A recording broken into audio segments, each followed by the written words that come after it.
बच्चों, अगला अध्याय कक्षा 12 में जो है भारत की समकालीन भारतीय राजनीति की पुस्तक में भारत के विदेश संबंध अध्याय, जिसका NCERT बुक का PDF आपको पहले भेजा गया है, इसके बारे में समझने की कोशिश करेंगे। बच्चों, विदेश नीति पहले समझ लीजिए क्या है। विदेशों के साथ संबंध का निर्धारण अन्य देशों के साथ किसी देश के संबंधों के निर्धारण कुछ आधारों पे होते हैं। उन आधारों को उस देश की विदेश नीति कहते हैं। प्राचीन भारत में भी इसके संबंध में मनु और कौटिल्य ने विस्तृत व्याख्या दी। यहां हम भारत के संदर्भ में पढ़ेंगे। देखिए, स्वतंत्रता के पहले अंतरराष्ट्रीय परिदृश्य क्या था,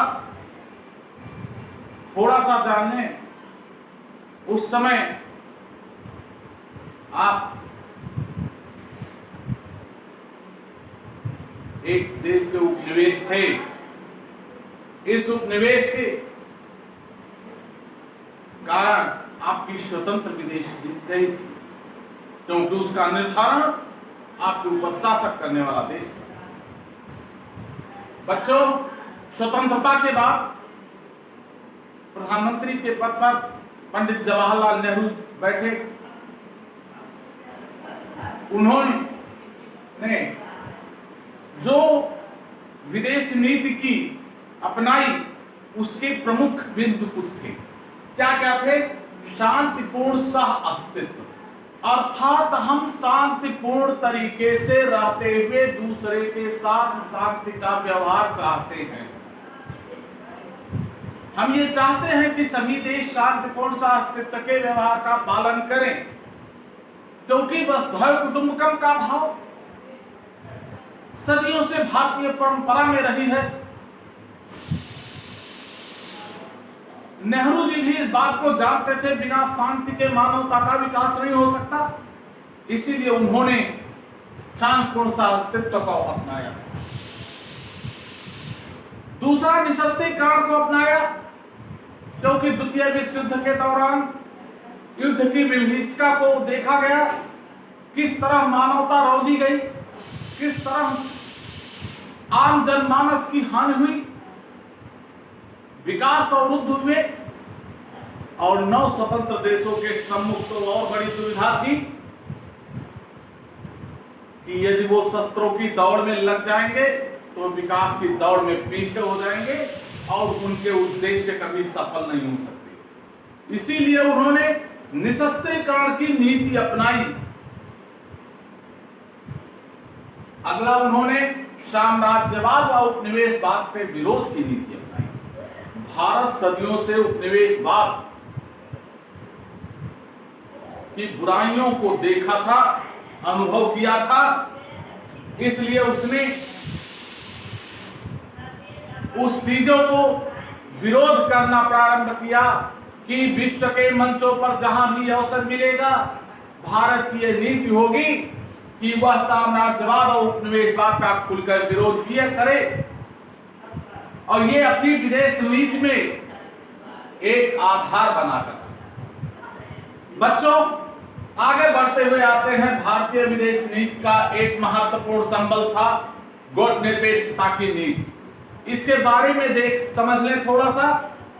गुट निरपेक्ष, किसके प्रति निरपेक्ष? गुटों के प्रति। कौन से गुट?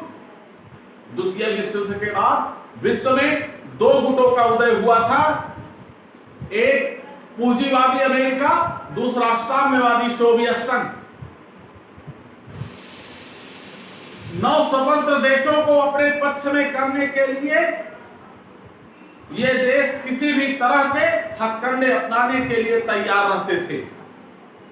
ऐसी स्थिति में 9 स्वतंत्र देशों के सम्मुख दुविधा की स्थिति उत्पन्न हुई कि यदि वो एक गुट की तरफ जाते हैं तो दूसरे गुट के विकास के जो मानक हैं या उनकी जो सुविधाएं हैं उनसे वंचित हो जाएंगे। भारतीय प्रधानमंत्री नेहरू, यूगोस्लाविया के टीटो, मिस्र के नासिर, इन्होंने मिलकर यह विचार किया कि 9 स्वतंत्र देशों का एक संगठन बनाया जाए। इसके लिए 1956 में पहली बैठक हुई। एक गुट निरपेक्षता की जो नीति थी, इसका तात्पर्य था कि दोनों गुटों से अलग रहते हुए अपनी स्वतंत्र विदेश नीति बनाए रखना और आवश्यकतानुसार विश्व मंच पर सक्रिय भूमिका निभाना। यह निष्क्रियता की नीति नहीं थी कि कहीं गलत हो रहा है तो आंख बंद कर लिया जाए। यह सार्थक भूमिका निभाने का दौर था। इसमें नेहरू की भूमिका महत्वपूर्ण थी, क्योंकि पंडित नेहरू दोनों देशों से समान लाभ के लिए, समान अवसर के लिए प्रतिबद्ध थे। इसीलिए उन्होंने दोनों खौमे से दूरी बनाने का निर्णय करते हुए एक अलग नींव की शुरुआत की, गुट निरपेक्षता आंदोलन। इसमें अफ्रो एशियाई एकता पर भी बल दिया गया। अफ्रीका के बहुत से देश स्वतंत्र हुए थे द्वितीय विश्व युद्ध के बाद। उसी तरह एशिया के अनेक देश स्वतंत्र हुए थे।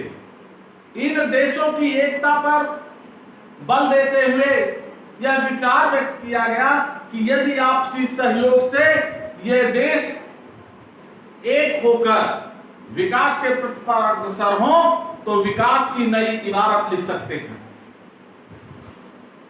आपसी सहयोग करें, सांस्कृतिक सहयोग करें, शैक्षिक सहयोग करें, प्राकृतिक संसाधनों के सहयोग आपस में करें, जिससे कि आपसी सहयोग से एक उन्नति के द्वार खुल सके।